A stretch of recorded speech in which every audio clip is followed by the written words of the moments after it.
우리 함께 인사할까요? God is good all the time, all the time.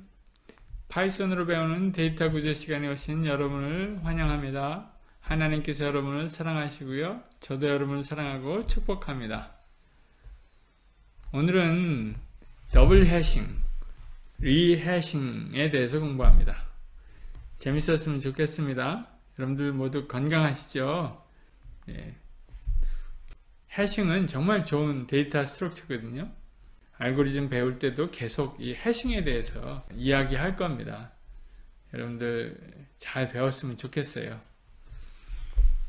콜리전을 피할 수 없는 것이 해싱입니다. 해싱이 참 좋긴 좋은데요. 이 콜리전 때문에 좀 골치가 아프죠. 그 콜리전을 잘 해결해야 좋은 해싱을 사용할 수 있습니다. 콜리전을 해결하는 방법에는 몇 가지가 있습니까? 크게 두 가지. Separate Chaining, Open Addressing. Separate Chaining은 링크 리스트 사용하는 거. Array of Linked List. 예. Array를 쭉 만들어 놓고 이 Array 헤더가 여기가 다 링크 리스트가 저장되어 있습니다. 그러니까 링크 리스트가 여러 개 있는 거죠. Array of Linked List를 사용하는 거다는 거고요. Open Addressing은 그 링크 리스트 그런 거 복잡한 거 사용하지 말고 그냥 어레이에다가 다 저장하자.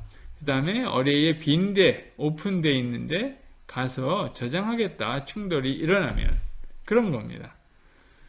그 중에서 오늘은 더블 해싱에 대해서 이야기합니다. 이렇게 linear probing, quadratic probing 있는데 그 중에 우리는 더블 해싱 방법을 이용해서 콜리전 문제를 해결해 보겠다는 거죠. 한번 살펴볼까요? 해싱 펑션은 이렇게 일반적으로 정의됩니다. 해싱 펑션 키를 집어넣고 해시 밸류를 얻어내는데 이 얻어낸 해시 밸류가 충돌이 일어났어요.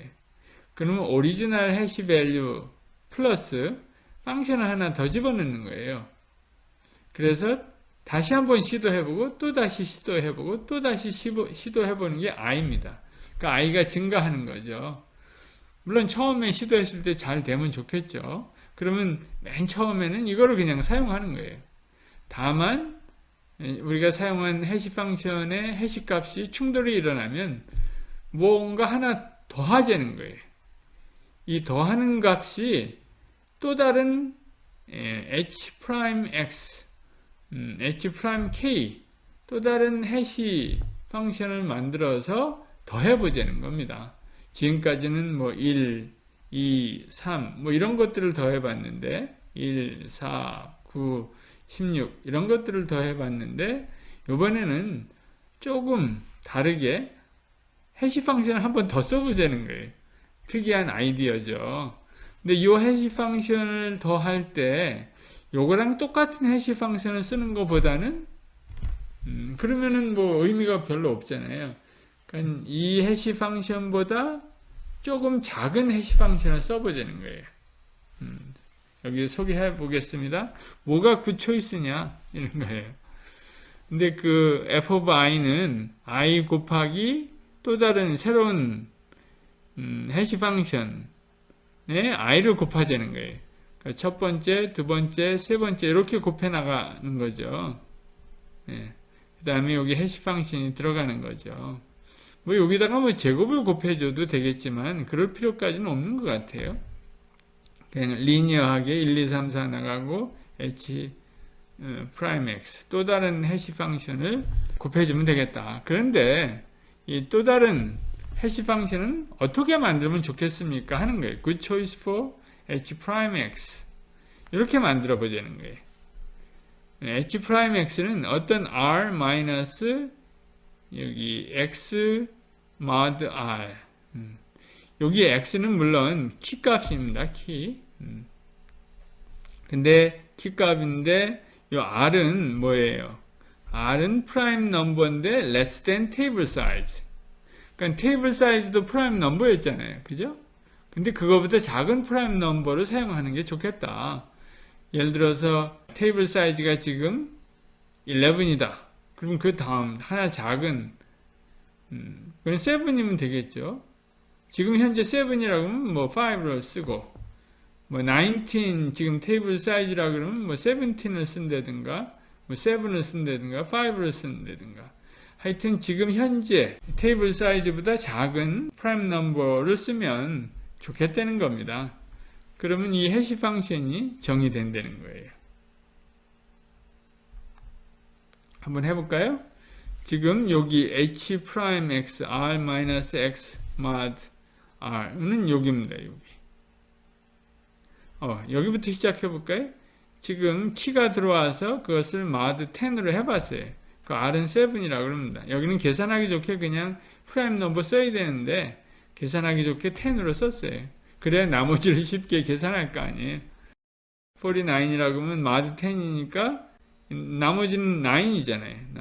근데 콜리전이 일어났다고 가정하는 겁니다. 그러면은 거기다가 지금 첫 번째 새로운 해시 펑션을 적용하려는 거죠. 그러면 R7 여기 7 그 다음에 49 집어넣고 하는 거예요.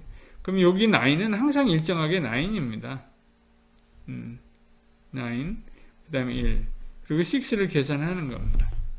그렇죠? 77이 49 하면 여기 0고요. 7 10 하면은 얼마입니까? 여기는 0고 7에서 0 7하고 곱하기 1 하니까 7 9 그러면 16이겠죠. 16을 mod 10으로 하면 6가 나오겠습니다. 제가 여기를 설명을 더 했네요. 여기 i라는 건 i는 여기에 적용이 되는 겁니다. 여기에 적용이 되고 여기 적용되고 여기 지금 파란색으로 되어 있는 거 여기는 h 프라임 x 또 다른 해시 두 번째 해시 펑션입니다. 근데 여기가 또 콜리전이 일어났다. 그러면 여러분들 그 다음은 어떻게 계산합니까? h249 이거 같고요.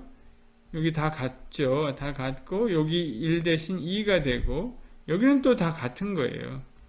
mod 10 그렇게 해서 계산하면 됩니다. 그럼 계산해 볼까요? 여기만 달라진 거죠.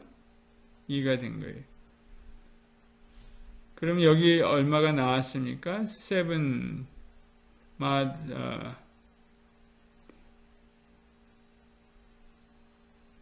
49 mod 7 77이 49 여기 0죠. 그건 7이죠. 곱하기 1 한 거죠. 그럼 여기는 또 항상 같은 거예요. 7 그럼 2하고 곱하니까 14가 되겠죠. 14하고 여기는 9이 항상 똑같은 거죠. 9 14 플러스 9 23죠.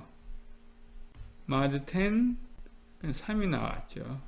이렇게 해서 세컨 해시 펑션을 사용해서 이중 해시법을 할 수 있습니다. 여기 연습 문제가 하나 더 있네요. 43, 25를 여기다가 더 보내는 겁니다. 그 다음에 해시 펑션은 이렇게 되는 거예요. 그 다음에 R은 7이라는 거예요. 그럼 여기가 R이고 여기가 R입니다. 43는 여기 지금 들어온 거죠.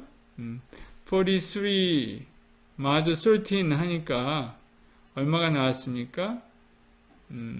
39에서 43 빼니까 4가 나온 거죠. 근데 4에 가보니까 이미 17이 들어가 있죠. 그럼 충돌이 일어난 거죠. 그래서 이제 h of 1을 계산합니다. 43. 43는 항상 여기 4가 되겠죠. 그 다음에 1이 나오고 7. 이건 얼마입니까? 그러면 6가 되겠죠. 6, 7이 42, 7 마이너스 1은 6가 되겠죠. 그래서 4하고 6하고 더하면 10. 그래서 mod 13 하니까 10이 나오네요. 10. 그럼 10에 가봅니다. 10이 비어있네요. none이네요. 그러면 여기다가 for이 3를 집어넣으면 되겠죠. 그래서 probe sequence는 뭐가 되겠습니까? 4하고 10입니다. probe를 어디다가 대어 봤느냐, 어디를 조사해 봤느냐, 4하고 10을 조사해 봤다는 겁니다. 그 다음 것도 마찬가지입니다. 25가 들어왔을 때 25를 계산해 봅니다. 25를 계산해 보니까 처음에 12가 나왔어요. 12에 가보니까 콜리전이 일어났어요. 그래서 지금부터 세컨드 해시 펑션을 여기다가 더해 줍니다. 그죠? 근데 계속 충돌이 일어나면 이걸 하나씩 더 증가시킵니다. 25 mod 7 37이 21 나머지가 4가 되겠죠. 7에서 4 빼면은 3이 되겠죠. 그러면 이 앞에 거는 12 이미 계산한 거죠. 12는 계산이 돼 있고 3을 더한 거죠. 그 다음에도 3이 나오는 거죠. 그 다음에 그거 3을 2배로 하면 됩니다. 6. 그 다음에는 그 다음에도 3이 나오겠죠. 그거를 3배 하면 됩니다. 9. 이렇게 해서 세컨 해싱이 일어납니다. 그래서 여기 2가 나왔을 때 가보니까 충돌이 일어났어요. 5가 나왔을 때 가보니까 충돌이 일어났어요. 또 8이 나왔을 때 가보니까 none이에요. 반갑죠? 이때 25를 집어넣으면 됩니다. 여기다 25를 insert 하는 거죠. 그러면 probe sequence가 뭡니까? 맨 첫 번에 12가 나왔고요. 그 다음에 2가 나왔고 5가 나왔고 그 다음에 8이 나왔습니다. 그래서 probe sequence가 저렇게 나왔고요. 그래서 25 여기 들어가 있고 43가 여기 들어가 있습니다. 이게 이중 해시법입니다. 할 수 있겠죠? 어렵지 않게 할 수 있습니다. 여기 더블 해싱 예제를 제가 냈으니까 여러분들이 한번 해서 여기를 채워보면 좋을 것 같아요. 그 다음에요. 근데 여기 채우면 뭔가 좀 이상하게 될 거예요. 그래도 한번 채워보세요. 예. 제가 계속 얘기하지만 테이블 사이즈는 프라임 넘버가 좋다는 겁니다. empirical test, 경험적으로 테스트를 해보니까 테스트 경험에 의해 보니까 더블 해싱은 close to random 해싱 이래요. 이게 좋은 겁니까? 나쁜 겁니까? 좋은 거죠. 골고루 랜덤하게 무작위적으로 이게 배정이 된다는 거예요. 그러니까는 골고루 우리가 슬롯을 다 사용할 수 있게 됩니다. 그래서 가장 바람직한 콜리전 레졸루션의 방법입니다. 근데 다만 엑스트라 해시 펑션을 계산하는데 시간이 좀 걸린다는 겁니다. 그거야 뭐 우리가 충분히 이해할 수 있죠. 콜리전이 적게 일어난다는데 왜 사용할 수 없겠습니까? 그 다음에 리해싱입니다. 해싱을 다시 하려는 거예요. 어느 때 다시 합니까? 리해싱이라는 말은 reconstruction of hash table이에요. 이미 해시 테이블 이렇게 만들어져 있는데 이렇게 바꾸라는 거예요. 왜? 적재율, 로드 팩터가 너무 커졌다는 겁니다. 로드 팩터가 예를 들어 어떤 범위를 정해줬는데 그거보다 커지면 리해싱을 하라는 거예요. 여기 테이블 사이즈가 7이네요. 여기 새로 만든 테이블 사이즈는 얼마예요? 17. 둘 다 프라임 넘버죠? 이런 식으로 바꾸라는 겁니다. 그래서 여기 있는 엘리멘트들을 다시 해싱해야 합니다. 그러니까 테이블 사이즈가 바뀌니까 해시 밸류도 바뀌겠죠. 그거 당연하겠죠. 그렇게 해서 다시 하는 겁니다. 그거 보고 리해싱이라고 합니다. rearranged. 그러니까 시간이 많이 걸리겠죠. 근데 그때 원칙이 있어요. 로드 팩터가 이제 too high 할 때 다시 한다라는 거 같고요. 그러니까 이거를 미리 여러분들이 정해놔야 되겠죠. 나는 0.5에 하겠다. 나는 0.7에 하겠다. 뭐 이런 숫자를 정해놓은 다음에 그거 이상 되면 바로 리해싱을 해야 합니다. 그러니까 매번 리해싱 할 건지 체크하지 말고요. 언제 체크해야 되겠습니까? 하나를 더하고 난 후에 람다하고 이렇게 비교해 봐야 합니다. 그러니까 지금 현재 몇 개의 엘리멘트가 있는지 늘 알고 있어야죠. 안 그러면 할 때마다 다시 카운트 한다 그러면 function of n이 돼버리잖아요. big of n이 돼버리면 곤란하죠. 카운트 하느라고 시간이 들면. 그리고 이제 여기 typically expand the table twice its size. 2배로 늘리는 게 가장 좋다고 합니다. 근데 but still prime number를 유지하라. 이게 잘 생각해 보세요. 그러니까는 처음에 테이블 사이즈가 2라고 그러면 이거를 2배 하는 겁니다. 4가 되죠. 그럼 4 다음에 프라임 넘버를 찾는 거예요. 테이블 사이즈가 5다. 그럼 이거를 2배 하면은 10이 되겠죠. 10 다음에 프라임 넘버를 11을 찾는 겁니다. 11이라 그러면 2배 하면 22가 되겠죠. 그 다음에 프라임 넘버 23를 찾아서 테이블 사이즈로 작업을 하면 됩니다. 그러면 좋다는 거예요. 그 다음에 다시 다 지금 현재 있는 엘리멘트들을 다시 다 하나씩 해시하면서 테이블에 채워 나가야 합니다. 그러니까 시간이 오래 걸리겠죠. 그러니까 리해싱은 자주 하는 게 아닙니다. 여기 예제가 있네요. 여기 x가 키가 들어오면 그것을 마드에서 이렇게 집어넣고요. 로드 팩터를 계산합니다. 근데 마침 insert 23 했더니 로드 팩터가 0.71까지 증가됐어요. 그러면 우리가 미리 정해놓은 로드 팩터 맥시멈이 0.6이다. 이 값과 비교하니까 이 값이 커졌으니까 리해싱을 시작합니다. 그래서 람다 맥스보다 크니까 리해싱을 해서 이런 테이블이 다시 작성이 됐고요. 테이블 사이즈는 어떻게 정했습니까? 처음에 7이니까 7 times 2 하면 14이고요. 14 다음에 프라임 넘버는 얼마예요? 17.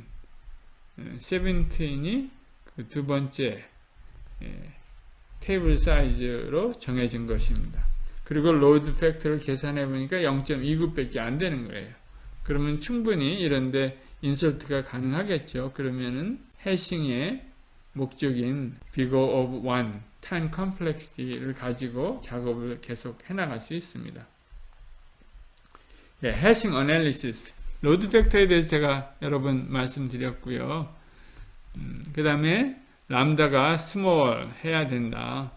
그래야 이제 이거를 big of one, 항상 constant time에 delete 할고 insert 할 수 있고 검색할 수 있다는 겁니다. 람다가 커지면 비교하는 게 많이 일어나겠죠. 슬롯 찾아가느라고. 그러니까 콜리전도 많이 일어나고요. 좋지 않다는 거죠. 리해싱 어널리시스. 그러니까 리해싱을 언제 하느냐. 조사해 보니까 오픈 애드레싱일 때는 보통 0.5 이상 될 때, 그 다음에 세퍼레이트 체이닝 할 때는 0.75 이상 되면 해야 된다라는 겁니다. 리해싱 테이블은 익스펜시브한 오퍼레이션이다. 왜냐하면 테이블 전체를 다시 만들어야 되기 때문에 상당히 오래 걸리는 거죠. 자주 하면 안 되겠다는 겁니다. 그래서 현재 있는 테이블 사이즈의 2배 한 다음에 그 다음에 또 넥스트 프라임을 찾아서 그만큼 최소한 2배의 크기로 테이블 사이즈를 늘려야 한다는 겁니다. 여기 엑서사이즈가 있네요. 여러분들 해보라고 제가 엑서사이즈를 일부러 만들어 놓은 겁니다. 여러분들이 한번 해보시기 바랍니다. 해싱에는 다양한 어플리케이션이 있습니다. 상당히 많이 쓰이죠. 컴파일러, 심볼 테이블. 예를 들면 코드가 있는데 그 코드에 다양한 함수들도 있고 베리어블 이름도 있고 다양한 이름들이 많잖아요. 그거를 빨리빨리 액세스 해야 되거든요. 그래서 바로 찾아가기 위한 그런 그러니까 오브젝트 아이디들 있잖아요. 그런 게 다 해시밸류랑 관련되어 있습니다. 상당히 많이 쓰이는 거죠. 다양한 옵션들이 이렇게 설치하는데 가장 빠른 알고리즘 하나가 이런 해시 테이블, 해시맵, 해시맵이라고도 많이 부릅니다. 해시 테이블. 그래서 다음 우리 해시 테이블 구현하는 거는 해시맵이라고 저희들이 불러서 이제 진행할 겁니다. 딕셔너리 룩업, 다양한 딕셔너리 필요한 게 해시 테이블입니다. 딕셔너리가 바로 그거죠. 파이썬에 있는 딕셔너리가 있습니다. 그리고 자바나 그 다음에 C++에서 이 해시맵 데이터 스트럭처를 다 제공합니다. 서머리. 여러분들 이미 잘 알고 있기 때문에 서머리 할 것도 없겠네요. 테이블 사이즈는 프라임 넘버를 사용하고요. bigger of 1를 유지하려면 람다가 1.0보다 작도록 해시 테이블 사이즈를 유지할 필요가 있습니다. 컬리전은 피할 수 없고요. 그래서 레졸루션을 잘 찾아야 됩니다 하는 거예요. 그 다음에 컬리전 찬스가 점점 디크리즈 되는데 더블 해싱이 좋은 방법 중에 하나다라는 겁니다. 이상입니다. 수고하셨습니다.